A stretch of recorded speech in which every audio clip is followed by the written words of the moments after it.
अध्यक्ष राजेजी पटवर्धन सर, माननीय मुख्याध्यापिका सौ दीपा फाटक मॅडम, सर्व शाखेचे मुख्याध्यापक, प्रशाला कनिष्ठ महाविद्यालयाचे सर्व परीक्षक, सर्व शिक्षक शिक्षिका, पालक, विद्यार्थी मित्रांनो आणि बंधू भगिनींनो, आजचा जो कार्यक्रम आहे तो स्वातंत्र्य दिनाचा आता प्रमुख कार्यक्रमाला सुरुवात झालेली आहे। विद्यार्थ्यांनी शांतपणे ऐकायचं आहे। आजचे जे पाहुणे आलेले आहेत, फार मोठे पाहुणे आपल्याला लाभलेले आहेत, त्या पाहुण्यांचा परिचय मी करून देत आहे। पाहुण्यांचं सामाजिक कार्य योग गुरु स्वामी देवजी महाराजांच्या पतंजली योग समितीमध्ये सन 2005 पासून सक्रिय कार्य व 2009 पासून महिला केंद्रीय प्रभारी या पदावर, त्याचबरोबर भारत स्वाभिमान ट्रस्ट महाराष्ट्राचे महामंत्रीपदी कार्यरत आहेत। डॉक्टर सुधाताई अविनाश आलीमोरे 800 पेक्षा अधिक मोफत प्राणायाम योगासन शिबिरातून मार्गदर्शन केलेले आहे।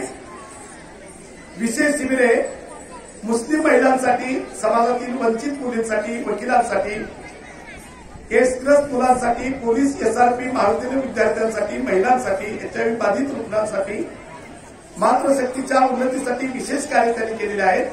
महाराष्ट्राबरोबर इतर राज्यांमध्ये सुद्धा प्रवास करून महिलांमध्ये आत्मविश्वास वाढवून त्यांच्यातील कला गुणांना वाव देऊन त्यांना सामाजिक प्रेरित करण्याचे कार्य 2009 पासून निरंतर चालू आहे। महिलांना लघुउद्योगाच्या माध्यमातून रोजगार देऊन त्यांना आर्थिक स्वावलंबन देण्याचे कार्य सुद्धा त्यांनी केलेले आहे। तरुण पिढीला भारतीय संस्कृतीचे महत्व तसेच योगासनाचे महत्व पटवून देऊन त्यांना व्यसनापासून लांब राहण्याचं मार्गदर्शन त्यांनी केलेले आहे।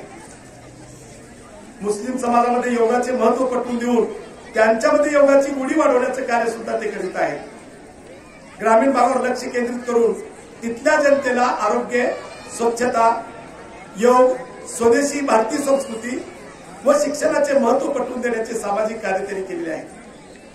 अजूनही कार्य चालू आहे। भारताचे पंतप्रधान माननीय नरेंद्र मोदी साहेब यांच्या शपथविधीच्या वेळी उपस्थित राहण्याचा मान त्यांना मिळालेला आहे।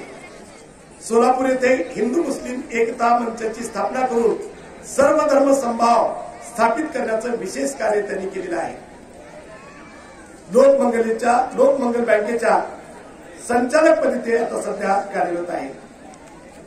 विविध सामाजिक संस्थांतून त्यांना प्राप्त झालेले पुरस्कार, स्त्रीरत्न पुरस्कार, बसवरत्न पुरस्कार, शिवरत्न पुरस्कार, राष्ट्र बांधणी सेवा कार्य पुरस्कार, स्त्री सन्मान पुरस्कार, आदर्श समाज सेवा पुरस्कार, सद्भावना पुरस्कार, भावसार विजन पुरस्कार, आदर्श माता पुरस्कार, महिला गौरव पुरस्कार, महाराष्ट्र रत्न पदवी पुरस्कार, रणरागिणी सन्मान पुरस्कार, आदर्श शिक्षक पुरस्कार, सोलापूर भूषण पुरस्कार, समाज भूषण पुरस्कार, कार्यरत पुरस्कार, विविध सामाजिक संघटनांकडून झालेली नागरी सत्कार, चौरेश्वरी नागरी संस्था पतसंस्थेकडून सत्कार झालेला आहे।